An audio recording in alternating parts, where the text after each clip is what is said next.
Friends, welcome back to my channel. So ಎಲ್ಲರೂ ಹೇಗಿದ್ದೀರಾ? ಚೆನ್ನಾಗಿದ್ದೀರಾ ಅಂದ್ಕೊಂಡಿದ್ದೀನಿ. ನಾನು ಕೂಡ ತುಂಬಾ ಚೆನ್ನಾಗಿದ್ದೀನಿ. ಹಾಗೆ ನಾವು ದುರ್ಗಾ ಪರಮೇಶ್ವರಿ ದೇವಸ್ಥಾನ ಮಂದಾರ್ತಿ, ಸೊ ಉಡುಪಿಯಿಂದ ಹೋಗುವಾಗ ಮಂದಾರ್ತಿ ಸ್ವಲ್ಪ ನಿಯರ್ ಅಂದ್ರೂ ದೂರ ಆಗುತ್ತೆ ಅನಿಸುತ್ತೆ. ಬಟ್ ಮಂದಾರ್ತಿಗೆ ಹೋಗೋಣ ಅಂತ ಹೇಳಿದ್ರು. ಸರಿ ಆಯಿತು ಅಂತ ಹೇಳಿ ದುರ್ಗಾ ಪರಮೇಶ್ವರಿ ದೇವಸ್ಥಾನಕ್ಕೆ ಬಂದ್ವಿ. ಸೊ ಇದು ನಾನು ಸೆಕೆಂಡ್ ಟೈಮ್ ಏನೋ ನೋಡ್ತಾ ಇರೋದು ದುರ್ಗಾ ಪರಮೇಶ್ವರಿ ದೇವಸ್ಥಾನ. ತುಂಬಾ ಚೆನ್ನಾಗಿದೆ ದುರ್ಗಾ ಪರಮೇಶ್ವರಿ ದೇವಸ್ಥಾನ. ದುರ್ಗಾ ಪರಮೇಶ್ವರಿ ದೇವಿ ಆಶೀರ್ವಾದ ಸಿಕ್ತು. ನಾವು ದರ್ಶನ ಮುಗಿಸ್ಕೊಂಡು ಹೊರಗಡೆ ಬಂದ್ವಿ, ನಾನು ನಮ್ಮ ಮನೆಯವರು. ಒಳಗಡೆ ವಿಡಿಯೋ ಮಾಡ್ಕೊಳಕ್ಕಾಗಲ್ಲ, ಸೊ ಹಾಗಾಗಿ ಇಷ್ಟೇ ಮಾಡ್ಕೊಂಡಿದ್ದೀನಿ. ಫ್ರೆಂಡ್ಸ್, ದುರ್ಗಾ ಪರಮೇಶ್ವರಿ ದೇವಸ್ಥಾನಕ್ಕೆ ಹೋಗಿ ಬಂದ್ವಿ. ಅಮ್ಮ ಅಣ್ಣ ಎಲ್ಲ ಇಲ್ಲೇ ಒಬ್ರು ಪರಿಚಯ ಇದ್ದಾರೆ, ಅವ್ರ ಮನೆಗೆ ಹೋಗಿದ್ದಾರೆ. ಸೊ ನಮಗೂ ಕರೆದ್ರು, ನಾವು ಮತ್ತೆ ಬಂದ್ವಿ. ರೀ ಅಣ್ಣಂಗೆ ಫೋನ್ ಮಾಡ್ರಿ, ನೀವು ಮಾಡಿ. ಇಲ್ಲಿಂದ ಇವಾಗ ಸೀದಾ ಮಲ್ಪೆಗೆ ಹೋಗೋದು. ಮಲ್ಪೆಗೆ ಹೋಗಿ ಅಲ್ಲೊಂದು ಸ್ವಲ್ಪ ಟೈಮ್ ಸ್ಪೆಂಡ್ ಮಾಡಿ ಮತ್ತೆ ಎಲ್ಲಿ ಹೋಗೋದ್ರಿ? ಮಲ್ಪೆಯಿಂದ ಸೀದಾ ಊರಿಗೆ ಹೋಗೋದು. ಸೊ ಊರಿಗೆ ಹೋಗೋ ತನಕ ಸಂಜೆ ಇಲ್ಲ ನೈಟ್ ಆಗಬಹುದು. ಫುಲ್ಲು ಬಿಸಿಲು ಫ್ರೆಂಡ್ಸ್, ಇಲ್ಲಿ ಫುಲ್ಲು ತಪ್ಪ ಕುದೀತಾ ಇದೆ. ಸೊ ಇವರಿಗೆಲ್ಲ ಅಭ್ಯಾಸ ಆಗಿಬಿಟ್ಟಿದೆ ಅಂತ ಹೇಳಿ ಸೊ ಕಾರಲ್ಲಿ ಕುತ್ಕೊಂಡ್ರು ಫುಲ್ ಶೆಕೆ ಅಂದರೆ ಶೆಕೆ. ಇನ್ನೇನು ಅಮ್ಮ ಅವ್ರು ಬಂದ ತಕ್ಷಣನೇ ಹೊರಡೋದು ಫ್ರೆಂಡ್ಸ್. ಇನ್ನು ದುರ್ಗಾ ಪರಮೇಶ್ವರಿ ದೇವಸ್ಥಾನ ನಮಸ್ಕಾರ ಮಾಡಿಕೊಂಡು ಆಮೇಲೆ ಎಲ್ಲರೂ ಸೇರಿ ಎಲ್ಲಿ ಬಂದಿದ್ದೀವಿ ಅಂತ ಅಂದರೆ ನಮ್ಮ ಫೇವ್ರೆಟ್ ಪ್ಲೇಸ್ ಮಲ್ಪೆಗೆ ಬಂದಿದ್ದೀವಿ. ಸೊ ಮಲ್ಪೆಗೆ ಅಮ್ಮ ನೋಡೇ ಇರಲಿಲ್ಲ ಅಂತೆ ಮಲ್ಪೆ. ಸೊ ಅಮ್ಮ ಮಲ್ಪೆಗೆ ಬಂದಿದ್ದಾರೆ, ಕರ್ಕೊಂಡು ಬಂದಿದ್ದೀವಿ, ನೋಡಲೇಬೇಕು ಅಂತ ಹೇಳೇ ಬಂದಿರೋದು. ಸೊ ಉಡುಪಿಯಿಂದ ಅಂತೂ ತುಂಬಾ ಹತ್ತಿರ ಕೂಡ ಮಲ್ಪೆ. ಅಮ್ಮಂಗೆ ಹ್ಯಾಟ್ ಕೊಡಿಸ್ಬೇಕು ಅಂತ ಹೇಳಿ ಹ್ಯಾಟನ್ನು ಹಾಕಿ ನೋಡ್ತಾ ಇದ್ವಿ. ನೋಡಿ ನಮ್ಮಮ್ಮ ಎಷ್ಟು ಚೆಂದ ಕಾಣಿಸ್ತಿದ್ದಾರೆ ಅಲ್ವಾ, ತುಂಬ ಚೆನ್ನಾಗಿ ಕಾಣಿಸ್ತಿದ್ದಾರೆ. ಅಮ್ಮನೂ ಕೂಡ ಫಸ್ಟ್ ಟೈಮ್ ಅಲ್ವಾ ಮಲ್ಪೆಗೆ ಬಂದಿರೋದು, ಎಲ್ಲ ನೋಡ್ತಾ ಇದ್ದೀವಿ. ಬಟ್ ಅಮ್ಮಂಗೆ ತುಂಬ ಓಡಾಡಿಸ್ಬೇಕು ಅಂತಂದ್ರೆ ಬೇಜಾರು. ಇಲ್ಲಿ ಗಾಡಿಗಳೆಲ್ಲ ಒಂದು ಕಡೆ ನಿಲ್ಲಿಸ್ಬಿಟ್ಟು ಎಲ್ಲ ಕಡೆ ಓಡಾಡ್ತಾ ಇರಬೇಕು. ಸೊ ಅಲ್ಲಿ ಸ್ವಲ್ಪ ಚೇರ್ ಸಿಕ್ಕಾಗ, ಒಂದು ಸ್ವಲ್ಪ ಸೀಟ್ ಸಿಕ್ಕಾಗ ಅಮ್ಮ ಹಂಗೆ ಕೂಡಿಸ್ತೀವಿ. ಕಾಲು ನೋವು, ಅವ್ರಿಗೆ ಪೇನ್ ಇರೋದ್ರಿಂದ ಸ್ವಲ್ಪ ನೋವು ಬರುತ್ತೆ ಅವ್ರಿಗೆ ಜಾಸ್ತಿ ಓಡಾಡಿದರೆ. ಇನ್ನು ನನ್ನ ಅಳಿಯ ನೋಡ್ತಾ ಇದ್ದಾನೆ ಏನು ತೊಗೋಬೇಕು ಏನು ತೊಗೋಬಾರ್ದು ಅಂತ ಹೇಳಿ. ಸ್ಪೆಕ್ಟೆಲ್ಲ ನೋಡ್ತಾ ಇದ್ದಾನೆ, ಯಾವ್ದು ಚೆನ್ನಾಗಿ ಕಾಣುತ್ತೆ ಅವನಿಗೆ, ಏನು ಎತ್ತ ಅಂತ ಹೇಳಿ. ಸೊ ಬೀಚು ಮಲ್ಪೆ ಅಂತ ಅಂದ ತಕ್ಷಣವೇ ಇವೆಲ್ಲ ಕಾಮನ್ ಅಲ್ವಾ. ಸೊ ನಮ್ಮ ಮನೆಯವ್ರು ನೋಡಿ ಹಾಕ್ಕೊಂಡು ಮಿಂಚ್ತಾ ಇದ್ದಾರೆ, ಈ ಥರ ತೊಗೊಳ್ಳೋ ಡಿಫ್ರೆಂಟಾಗಿ ಅಂತ ಹೇಳಿ. ಇನ್ನು ನನ್ನ ಮಗ, ನಮ್ಮ ಅತ್ತಿಗೆಯವರೆಲ್ಲ ಸ್ವಲ್ಪ ಬೇರೆ ಥರ ನೋಡ್ತಾ ಇದ್ದಾರೆ. ಯಾರ್ಯಾರಿಗೆ ಯಾವ್ದಾದ್ರು ಇಷ್ಟ ಆಗುತ್ತೋ ಅದನ್ನು ತೊಗೊಳ್ತಾರೆ ಅಲ್ವಾ. ಇನ್ನು ಅಮ್ಮಂಗೆ ಫೈನಲಿ ಹ್ಯಾಟ್ ಕೊಡಿಸ್ಬೇಕು, ಹ್ಯಾಟ್ ಹಾಕಿಸ್ಬೇಕು ಅಂತ ಹೇಳಿ ಅಣ್ಣನ ಆಸೆ. ಅಮ್ಮ ಹ್ಯಾಟ್ ಹಾಕ್ಕೊಂಡು ಮಲ್ಪೆ ಬೀಚ್ ಹತ್ರ ಹೋಗಿ ಸ್ವಲ್ಪ ಫೋಟೋಸ್ ಎಲ್ಲ ತೆಗೆಸ್ಕೋಬೇಕು ಅಂತ ಹೇಳಿ ಅಣ್ಣನ ಆಸೆ. ಸೊ ಹಾಗಾಗಿ ನಾನು ಬೇಡ ಬಿಡು ಅಂತ ಹೇಳಿ ಸುಮ್ಮನಾಗಿದ್ವಿ. ಇನ್ನು ಅಣ್ಣ ತಗೋ ಅಂದಿದ್ದಕ್ಕೆ ಸರಿ ಆಯಿತು ಅಂತ ಹೇಳಿ ಹ್ಯಾಟನ್ನು ತೊಗೋತಾ ಇದ್ದೀವಿ. ಸೊ ಚೆನ್ನಾಗಿತ್ತು ಹ್ಯಾಟ್, ತಗೊಂಡ್ವಿ ಫೈನಲಿ. ಇನ್ನು ಇಷ್ಟುದ್ದ ಅಂದರೆ ಹೋಗಿ ನಡ್ಕೊಂಡು ಹೋಗಬೇಕು. ಸೊ ಅಮ್ಮನಿಗೇನು ನಿಧಾನವಾಗಿ ಕರ್ಕೊಂಡು ಬಂದ್ವಿ. ಇನ್ನು ಮಲ್ಪೆ ಬೀಚಿಗೆ ಬಂದರೆ ಬೆಳಗ್ಗೆನೇ ಬರಬೇಕು. ಇಲ್ಲಿ ತುಂಬ ಹೊತ್ತು ಟೈಮ್ ಸ್ಪೆಂಡ್ ಮಾಡಬೇಕು, ಮಸ್ತ್ ಮಜಾ ಮಾಡಬೇಕು ಅಲ್ವಾ ಫ್ರೆಂಡ್ಸ್. ಬೀಚು ಅಂತಂದ್ರೆ ಹಾಗೆ. ಆದರೆ ನಮಗೆ ಅಷ್ಟೊಂದು ಟೈಮ್ ಇರಲಿಲ್ಲ. ಮಲ್ಪೆ ಬೀಚಿಗೆ ಬಂದ್ವಿ. ಇನ್ನು ನಾವು ಬೀಚ್ ಹತ್ರ ಹೋಗಬೇಕು, ಜಸ್ಟ್ ದೂರದಿಂದ ನೋಡಿಕೊಂಡು ಅಲ್ಲಿ ಇಲ್ಲಿ ಸುತ್ತಾಡಿಕೊಂಡು ಬರೋಣ ಅಂತ ಹೋಗಿರೋದು ನಾವು. ಆದರೆ ಆ ಬೀಚ್ ಹತ್ರ ಹೋದ ತಕ್ಷಣ ಸೆಳೀತಾ ಇರುತ್ತೆ. ಬೀಚ್ ಒಳಗಡೆ ಹೋಗಬೇಕು ಅಂತ ಹೇಳಿ ಜಸ್ಟ್ ಒಂದು ಸ್ವಲ್ಪ ಕಾಲಿಟ್ಟರೆ ಇನ್ನು ಮುಂದಕ್ಕೆ ಹೋಗಬೇಕು ಅನ್ನೋ ಆಸೆ. ಸೊ ನಾನು ನನ್ನ ಅಳಿಯಂಗೆ ಹುಷಾರಿದ್ದಿಲ್ಲ ಉಡುಪಿಯಲ್ಲಿ ಅಲ್ವಾ, ಅವನಿಗೆ ಹುಷಾರಿದ್ದಿಲ್ಲ. ಆದರೆ ಬರ್ತಾ ಮಲ್ಪೆ ಬೀಚ್ ಬಂದ ತಕ್ಷಣ ಅವನಿಗೆ ಎನರ್ಜಿ ಜಾಸ್ತಿ ಆಯಿತು ಫ್ರೆಂಡ್ಸ್. ಮಲ್ಪೆ ಬೀಚ್ ನೋಡಿದ ತಕ್ಷಣವೇ ಫುಲ್ಲು ಪವರ್ ಆನ್ ಆಗಿಬಿಡ್ತು ಒಂದು. ಅಷ್ಟು ಖುಷಿಯಿಂದ ಕುಣಿದಾಡ್ತಾ ಇದ್ದಾನೆ, ಕುಪ್ಪಳಿಸ್ತಾ ಇದ್ದಾನೆ. ಅವನ ಜೊತೆಗೆ ನಾನು ಹೋಗ್ಬಿಟ್ಟು ನನಗೂ ಬರಲಿಕ್ಕೆ ಮನಸ್ಸಿಲ್ಲ ಅಲ್ಲಿ. ಸೊ ನನಗೇನು ಅನ್ನಿಸ್ತು ಅಂತಂದರೆ ಮಲ್ಪೆಗೆ ಬಂದರೆ ಹೀಗೆ ವಿಸಿಟ್ ಮಾಡಿ ಹೋಗಬಾರ್ದು. ಸೊ ಬೆಳಗ್ಗೆಯಿಂದ ಅಲ್ಲಿ ಮನಸ್ಸು ತೃಪ್ತಿ ಆಗೋ ತನಕನೂ ಅಲ್ಲೇ ಇರಬೇಕು, ಫುಲ್ ಎಂಜಾಯ್ ಮಾಡಬೇಕು, ಫೋಟೋಸ್ ತೆಗಿಬೇಕು, ಡಾನ್ಸ್ ಮಾಡಬೇಕು, ಫುಲ್ ಮಸ್ತಿ ಮಾಡಬೇಕು ನೀರಲ್ಲಿ ಅಂತ ಹೇಳಿ. ನಾನು ಬೇರೆ ಅಂದರೆ ನೀರಲ್ಲಿ ಇಳಿಬೇಕು ಅಂತ ಹೋಗಿರಲಿಲ್ಲ. ಆದರೆ ಡ್ರೆಸ್ ನೋಡಿ ನಂದು ಬೀಚಲ್ಲಿ ಬರೋಕ್ಕೆ ಎಂಥ ಡ್ರೆಸ್ ಹಾಕ್ಕೊಂಡು ಬಂದಿದ್ದೀನಿ. ಬಟ್ ಬೇರೆ ಬಟ್ಟೆ ನಾನು ಎಲ್ಲ ಗಾಡಿಯಲ್ಲೇ ಬಿಟ್ಟಿದ್ದೆ. ಎಂಥ ಕಷ್ಟ ಆಯಿತು ಅಂತಂದರೆ ಬೀಚಲ್ಲೇನೋ ಇಳಿದ್ಬಿಟ್ಟೆ. ಆಮೇಲೆ ನನ್ನ ಫಜೀತಿ ಇತ್ತು ನೋಡಿ ಫ್ರೆಂಡ್ಸ್. ಬೀಚಲ್ಲಿ ಇಳಿದಾಗ ನಾರ್ಮಲ್ ನೀರಿಂದ ನಾವು ಸ್ನಾನ ಮಾಡಲೇಬೇಕು, ಬಟ್ಟೆ ಚೇಂಜ್ ಮಾಡಲೇಬೇಕು.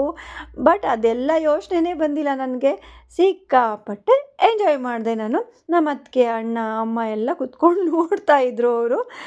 ಸೊ ನಾನು ಅಳಿಯ ಫುಲ್ ನೀರಲ್ಲಿಂದ ಬರ್ತಾನೇ ಇರಲಿಲ್ಲ. ತುಂಬ ಖುಷಿ ಆಯಿತು. ನಾನು ಇವಾಗಲೂ ಕೂಡ ಹೇಳ್ತಾ ಇರ್ತೀನಿ ನನ್ನ ಮಗಳಿಗೆ, ಎಲ್ಲಿಗಾದ್ರೂ ಹೋಗಬೇಕು ಅಂತ ಅಂದರೆ ಮಲ್ಪೆಗೆ ಹೋಗ್ಬೇಕು ನೋಡೆ. ಬೆಳಗ್ಗೆ ಮಲ್ಪೆ ಅಂದರೆ ಅಲ್ಲೇ ನೀರಲ್ಲಿ ಹೋಗಿಬಿಟ್ರೆ ಫುಲ್ ಎಂಜಾಯ್ ಮಾಡಬೇಕು. ಒಂದೇ ಪ್ಲೇಸ್ ಆಗಿರಬೇಕು, ಅದು ಮಲ್ಪೆ. ಫುಲ್ ಎಂಜಾಯ್ ಮಾಡಿಕೊಂಡು ಮೀನೆಲ್ಲ ತಿಂದ್ಕೊಂಡು, ಅಲ್ಲಿ ಮೀನು ತುಂಬ ಚೆನ್ನಾಗಿ ಸಿಗ್ತವೆ ಫ್ರೆಂಡ್ಸ್. ಸೊ ಮೀನು ತಿನ್ನಲಿಕ್ಕೆ ಅಂತಲೇ ಮಂಗಳೂರಿಗೆ, ಉಡುಪಿ ಸೈಡು ಎಷ್ಟೊಂದು ಜನ ಹೋಗ್ತಾರೆ. ಸೊ ಮೀನು ಕೂಡ ತುಂಬಾ ಟೇಸ್ಟ್ ಇರುತ್ತೆ. ಇನ್ನು ನಮ್ಮ ಅಮ್ಮಂಗೂ ಹೇಳ್ಕೊಂಡ್ವಿ, ಬಾರಮ್ಮ ಜಾಸ್ತಿ ಮುಂದೆ ಬೇಡ, ಸ್ವಲ್ಪ ಬಾ ಅಂತ ಹೇಳಿ ಬಂದ್ವಿ. ಸೊ ನಮ್ಮ ಅಮ್ಮನ ಜೊತೆ ಕುಡಿದು ಕೊಂಡಿದ್ದು ಎಂಜಾಯ್ ಮಾಡಿದ್ದು ತುಂಬಾ ಖುಷಿ ಆಯಿತು ಫ್ರೆಂಡ್ಸ್. ನೋಡಿದ್ರೆ ಎಷ್ಟು ಚೆನ್ನಾಗಿದೆ ವ್ಯೂ ಬಂತು, ಸಿಕ್ಕಾಪಟ್ಟೆ ಖುಷಿ ಆಯಿತು ನನಗೆ.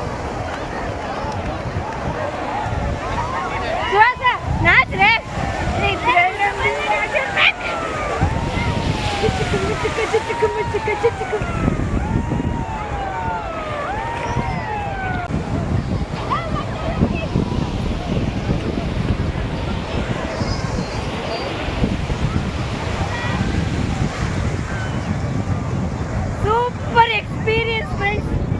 ಮಸ್ತ್ ಮಜಾ ಮಾಡ್ತಾ ಇದ್ದೀವಿ ನಾನು ನನ್ನ ಅಳಿಯ. ಸೊ ಅಮ್ಮ ಅಣ್ಣ ಎಲ್ಲ ಅಲ್ಲೇ ಕೂತಿದ್ದಾರೆ. ಮಜಾನಾ? ಸಖತ್ ಎಂಜಾಯ್. ಸೊ ನಾವು ಆ್ಯಕ್ಚುಲಿ ಸ್ನಾನ ಮಾಡಬೇಕು ಅಂತ ಬಂದಿರಲಿಲ್ಲ. ಸೊ ನನ್ನ ಅಳಿಯನ್ನ ಆಸೆ ತುಂಬ ಇತ್ತು, ಅವನ ಜೊತೆಗೆ ನಾನು ಬಂದ್ವಿ. ಸೊ ಸೂಪರ್ ಎಕ್ಸ್ಪೀರಿಯನ್ಸ್ ಫ್ರೆಂಡ್ಸ್, ತುಂಬ ಎಂಜಾಯ್ ಮಾಡ್ತಾ ಇದ್ದೀನಿ. ನಾವಿಬ್ಬರು ಅಲ್ಲಿಂದ ಬರೋಕ್ಕೆ ಬೇಡ ಅಂತಿದ್ವಿ. ಇನ್ನು ಟೈಮ್ ಆಗಿಬಿಡುತ್ತೆ ಹೋಗೋಕ್ಕೆ, ರಾತ್ರಿ ಆಗಿಬಿಡುತ್ತೆ ಅಂತ ಹೇಳಿ ಬಂದು ಎಲ್ಲರ ಜೊತೆಗೂ ಒಂದು ಸ್ವಲ್ಪ ಫೋಟೋಸ್ ಎಲ್ಲ ತೆಕ್ಕೊಂಡ್ವಿ. ತುಂಬ ಚೆನ್ನಾಗಿ ಬಂದಿದೆ ವ್ಯೂಸ್ ಎಲ್ಲ ಫ್ರೆಂಡ್ಸ್. ಫೋಟೋ ಅಂತೂ ಸಖತ್ತಾಗಿ ಬಂದಿತ್ತು. ಸೊ ಅಮ್ಮ ಅಣ್ಣ ಎಲ್ಲರೂ ಕುತ್ಕೊಂಡು ಎಂಜಾಯ್ ಮಾಡಿದ್ರೆ, ನಾವು ನೀರಲ್ಲಿ ಇಳಿದು ಎಂಜಾಯ್ ಮಾಡಿದ್ವಿ. ಸೊ ನೀರಲ್ಲಿ ಇಳಿದಾದ್ಮೇಲೆ ನನಗೆ ಚೇಂಜ್ ಮಾಡಲಿಕ್ಕಾಗಲಿ, ಸ್ನಾನ ಮಾಡಲಿಕ್ಕಾಗಲಿ ತುಂಬ ಕಷ್ಟ ಆಯಿತು. ಅದೇ ಬಟ್ಟೆಯಲ್ಲೇ ಸ್ನಾನ ಮಾಡಿಕೊಂಡು ಹಸಿ ಬಟ್ಟೆಯಲ್ಲೇ ನಾನು ಊರಿಗೆ ತೆರಳಿದೆ. ಯಾಕಂದರೆ ಬಟ್ಟೆ ಚೇಂಜ್ ಮಾಡಲಿಕ್ಕೆ ಬಟ್ಟೆನೇ ತಂದಿರಲಿಲ್ಲ, ಎಲ್ಲ ಗಾಡಿಯಲ್ಲಿ ಇದ್ವು. ಗಾಡಿ ನೋಡಿದರೆ ತುಂಬ ದೂರ ಇತ್ತು. ಸೊ ಆಮೇಲೆ ಫೈನಲಿ ಒಂದು ಹೋಟ್ಲಿಗೆ ಬಂದು ಅಲ್ಲೂ ನನ್ನ ಡ್ರೆಸ್ ಎಲ್ಲ ಚೇಂಜ್ ಮಾಡಿಕೊಂಡು, ಇನ್ನು ಊಟನೂ ಕೂಡ ಮಾಡಿರಲಿಲ್ಲ, ಊಟ ಮಾಡ್ಕೊಂಡ್ವಿ. ಸೊ ಒಂದು ಹೋಟೆಲಲ್ಲಿ ಊಟ ಮಾಡಿದ್ವಿ. ಇನ್ನು ಸುಸ್ತಾಗಿಬಿಟ್ಟಿದ್ವಿ ನಾನು ನನ್ನ ಅಳಿಯ. ಅವನು ಕೂಡ ಸಿಕ್ಕಾಪಟ್ಟೆ ಕುಣಿದ್ಬಿಟ್ಟಿದ್ದ. ಇಲ್ಲಿ ಊಟ ಮಾಡಿ ಇನ್ನು ಹೊರಟ್ವಿ. ಇನ್ನು ಹೋಗ್ತಾ ಹೋಗ್ತಾ ಸಿಕ್ಕಾಪಟ್ಟೆ ಟ್ರಾಫಿಕ್ ಜಾಮ್ ಆಗಿಬಿಟ್ಟಿತ್ತು. ಆಗುಂಬೆ ಘಾಟಲ್ಲಿ ಒಂದೊಂದಷ್ಟು ರೋಡಲ್ಲಿ ಎಷ್ಟೊಂದು ಗಾಡಿಗಳು ಬರ್ತಾ ಇರ್ತವೆ, ಹೋಗ್ತಾ ಇರ್ತವೆ ಫ್ರೆಂಡ್ಸ್. ಎಷ್ಟು ಇದು ಅನಿಸುತ್ತೆ ಅಂತಂದರೆ ಯಪ್ಪಾ. ಆಮೇಲೆ ತುಂಬ ಹೊತ್ತು ಅಲ್ಲೇ ನಿಂತ್ಕೊಂಡ್ವಿ, ಫುಲ್ ಜಾಮ್ ಆಗಿಬಿಟ್ಟಿತ್ತು ಫ್ರೆಂಡ್ಸ್. ಇನ್ನು ನಮಗೆ ಯಾವಾಗ ಬಂದ್ಬಿಡುತ್ತೋ, ಯಾವಾಗ ಮೇಲೆ ಹತ್ತಿ ಹೋಗ್ಬಿಡ್ತೀವೋ ಅಂತ ಅನ್ನಿಸ್ತಾ ಇತ್ತು. ಸೊ ಅಮ್ಮನೂ ಕೂಡ ಇದ್ರಲ್ಲ ಫುಲ್ಲು ಟರ್ನ್ ಮಾಡ್ಕೋಬೇಕು, ಟರ್ನ್ ಮಾಡ್ಕೋಬೇಕು, ಗಾಡಿ ಬರ್ತಾ ಇರ್ತವೆ, ಅದೊಂದು ಭಯ. ಸೊ ಅದು ಬಿಟ್ಟರೆ ಇನ್ನೇನೂ ಇಲ್ಲ. ಆಮೇಲೆ ವ್ಯೂ ಪಾಯಿಂಟ್ ಅಂತ ಬರುತ್ತಲ್ವ ಆಗುಂಬೆ ಘಾಟಲ್ಲಿ, ಅಲ್ಲೂ ಕೂಡ ಇಳಿದು ಹೋಗಬೇಕು. ಸೊ ಇಳಿದು ಹೋಗಿ ಫೋಟೋಸ್ ಎಲ್ಲ ತೆಕ್ಕೋಬೇಕು ಅಂತಂದರೆ ಫುಲ್ ಟಯರ್ಡ್ ಆಗಿಬಿಟ್ಟಿದ್ವಿ. ಮತ್ತು ಇಳಿದ್ವಿ. ನೋಡಬೇಕಲ್ಲ, ಬಂದಿದ್ದ ಪ್ಲೇಸಲ್ಲಿ ಪ್ರತಿಯೊಂದು ನೋಡಬೇಕು ಅನ್ನೋದಲ್ಲ. ಇಲ್ಲಿ ಮಂಗನಗಳಂತೂ ಸಿಕ್ಕಾಪಟ್ಟೆ ಗಾಡಿಗೆಲ್ಲ ಹತ್ತು ಕುತ್ಕೊಂಡ್ಬಿಟ್ಟಿತ್ತು ಫ್ರೆಂಡ್ಸ್. ಇನ್ನು ಹೊರಟ್ವಿ. ನಮ್ಮ ಮನೆಯವರು ಯಾಕೋ ಬಂದಿಲ್ಲಲ್ಲ ಅಂತ ಹೇಳಿ ನೋಡಿದ್ರೆ ಗಾಡಿ ಮೇಲೆಲ್ಲ ಮಂಗನಗಳು ಕುತ್ಕೊಂಡ್ಬಿಟ್ಟಿದ್ವು. ಸಿಕ್ಕಾಪಟ್ಟೆ ಮಂಗಗಳಿದ್ದಾವೆ. ಇನ್ನು ಅಲ್ಲಿ ವ್ಯೂ ಪಾಯಿಂಟ್ ಅಲ್ಲಿ ನಿಂತ್ಕೊಂಡು ನೋಡಿದ್ರೆ ತುಂಬಾ ಚೆನ್ನಾಗಿದೆ. ಸುಮಾರು ಜನ ಎಲ್ಲ ಫೋಟೋಸ್ ಎಲ್ಲ ತೆಕ್ಕೋತಾ ಇದ್ರು, ಎಲ್ಲ ನೋಡ್ತಾ ಇದ್ರು. ಬಟ್ ನಾವು ಫೋಟೋಸ್ ಎಂತ ತೆಕ್ಕೊಂಡಿಲ್ಲ. ಅಣ್ಣನ ಮೊಬೈಲಲ್ಲಿ ಒಂದೆರಡು ಫೋಟೋಸ್ ತೆಕ್ಕೊಂಡಿರಬೇಕು. ನನಗಂತೂ ಫುಲ್ ಡೌನ್ ಆಗಿಬಿಟ್ಟಿದ್ದೆ. ಇನ್ನು ಚಾರ್ಜ್ ಮಾಡ್ಕೋಬೇಕು ನಾನು ಅಂತ ಹೇಳಿ ಬಂದು ಇಳಿದು ನೋಡಿದ್ವಿ. ಖುಷಿ ಆಯಿತು. ಈ ಥರ ಅವಾಗವಾಗ ಹೋಗ್ತಾ ಇದ್ದರೆ ಮೈಂಡೆಲ್ಲ ರಿಲೀಫ್ ಆಗುತ್ತೆ, ಫುಲ್ ಖುಷಿ ಆಗುತ್ತೆ, ಸ್ವಲ್ಪ ಭಾರ ಎಲ್ಲ ಕಡಿಮೆ ಅನಿಸುತ್ತೆ ಫ್ರೆಂಡ್ಸ್. ಇನ್ನು ನಾನು ಇಲ್ಲಿ ನಿಂತ್ಕೊಂಡು ಒಯ್ ಒಯ್ ಒಯ್ ಅಂತ ಇದೆ, ಅದು ಗುರ್ರ್ ಅಂತ ಇತ್ತು. ಒಯ್ ಒಯ್ ಅಂತಿದ್ದೆ, ಅದು ಗುರ್ರ್ ಅಂತ ಇತ್ತು. ನೋಡಿ ಹೆಂಗೆ ಕುತ್ಕೊಂಡಿದ್ದಾವೆ ಅಂತ ಅಂದರೆ ಅಷ್ಟು ಎಷ್ಟು ಮಂಗಗಳು ಇದ್ವು ಫ್ರೆಂಡ್ಸ್. ಅದ್ರ ಜೊತೆಗೂ ಒಂದು ಸ್ವಲ್ಪ ಕ್ಲೀಟ್ಲೆ ಮಾಡಿದೆ ನಾನು. ಇನ್ನು ಅಲ್ಲಿಂದ ಹೊರಟ್ವಿ. ಹೋಗ್ತಾ ಹೋಗ್ತಾ ಕತ್ಲೆ ಆಗಿಬಿಡ್ತು. ಕತ್ಲು ಅಡವಿಯಲ್ಲಿ ನಮ್ಮ ಗಾಡಿ ಟರ್ ಅಂತ ಹೇಳಿ ಪಂಚರೇ ಆಗೋಯ್ತು ಫ್ರೆಂಡ್ಸ್. ಅಯ್ಯೋ ಅಯ್ಯೋ ಎಷ್ಟು ಬೇಜಾರಾಯಿತು ಅಂತ ಅಂದರೆ ಸಿಕ್ಕಾಪಟ್ಟೆ ಬೇಜಾರಾಯಿತು. ನಮ್ಮಮ್ಮ ಅಂತೂ ಇದೇನಪ್ಪ ಇದು ಹಿಂಗೆ ಮಧ್ಯೆ ಅಡವಿಯಲ್ಲಿ ಹಿಂಗಾಗ್ಬಿಡ್ತಲ್ಲ ಅಂತ ಹೇಳಿ ಅಂದರು. ಇನ್ನು ನಮ್ಮ ಅಣ್ಣನ ಮಗನಿಗೆ ಟಾರ್ಚ್ ಬಿಡು ಅಂತ ಹೇಳಿ ಫೋನ್ ಕೊಟ್ಟರೆ ಅವನು ನನಗೆ ಟಾರ್ಚ್ ಬಿಡ್ತಾ ಇದ್ದಾನೆ. ನಂಗಲ್ಲ ಕಣೋ, ಕೆಳಗಡೆ ಅಲ್ಲಿ ಚೇಂಜ್ ಮಾಡ್ತಾ ಇದ್ದಾರಲ್ಲ ಟಯರ್, ಅವ್ರಿಗೆ ಬಿಡು ಅಂತ ಹೇಳಿ ಸಿಕ್ಕಾಪಟ್ಟೆ ನಕ್ಕಿದೆ ನಾನು. ಇನ್ನು ನಮ್ಮಮ್ಮ ಇದೇನಪ್ಪ ಹಿಂಗಾಗೋಯ್ತು ಅಂತ ಹೇಳಿ ಅಮ್ಮ ಸ್ವಲ್ಪ ಬೇಜಾರು ಕೂಡ ಮಾಡಿಕೊಂಡ್ರು. ಗಾಡಿಗಳದ್ದು ಯಾವಾಗ ಏನಾಗುತ್ತೆ ಅಂತ ಹೇಳಲಿಕ್ಕೆ ಬರೋದಿಲ್ಲ ಫ್ರೆಂಡ್ಸ್. ಎಲ್ಲದಕ್ಕೂ ರೆಡಿಯಾಗಿರಬೇಕು. ನಮ್ಮ ಅಣ್ಣ, ನನ್ನ ಮಗ, ನಮ್ಮ ಮನೆಯವರು ಎಲ್ಲರೂ ಸೇರಿ ಚೇಂಜ್ ಮಾಡಿದ್ರು ಫೈನಲಿ.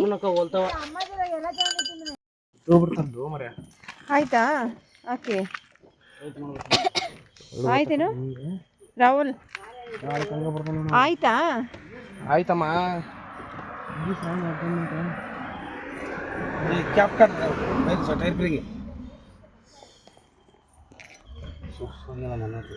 काय बोला? ಅದು ಕ್ಯಾಪ್ ತೆಗಿಬೇಕು. ಯಾವ ಕ್ಯಾಪ್? ಸರಿ ಕೈ ತೆಗಿ.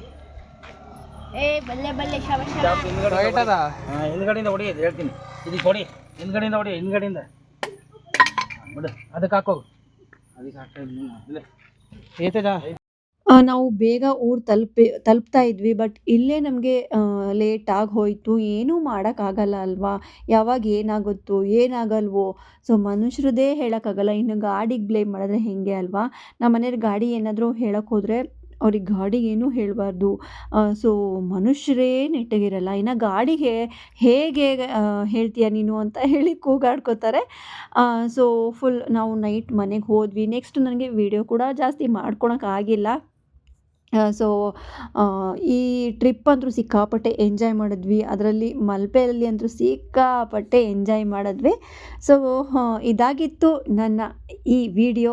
ಸೊ ಈ ವಿಡಿಯೋ ನಿಮ್ಮೆಲ್ಲರಿಗೂ ಇಷ್ಟ ಆಗಿದೆ ಅಂದ್ಕೊಳ್ತೀನಿ ಫ್ರೆಂಡ್ಸ್. ಇಷ್ಟ ಆಗಿದರೆ ಗೊತ್ತಿದ್ದಿಲ್ಲ ಲೈಕ್ ಮಾಡಿ, ಶೇರ್ ಮಾಡಿ, ಸಬ್ಸ್ಕ್ರೈಬ್ ಮಾಡೋದನ್ನು ಮರಿಬೇಡಿ. ತಪ್ಪದೆ ಬೆಲ್ಲೈಕನ್ನು ಪ್ರೆಸ್ ಮಾಡಿ. ಸೊ ಮತ್ತೊಂದು ಹೊಸ ವಿಡಿಯೋ ಜೊತೆಗೆ ಸಿಗ್ತೀನಿ. ಅಲ್ಲಿ ತನಕ ಬಾಯ್ ಬಾಯ್, ಟೇಕ್ ಕೇರ್ ಫ್ರೆಂಡ್ಸ್.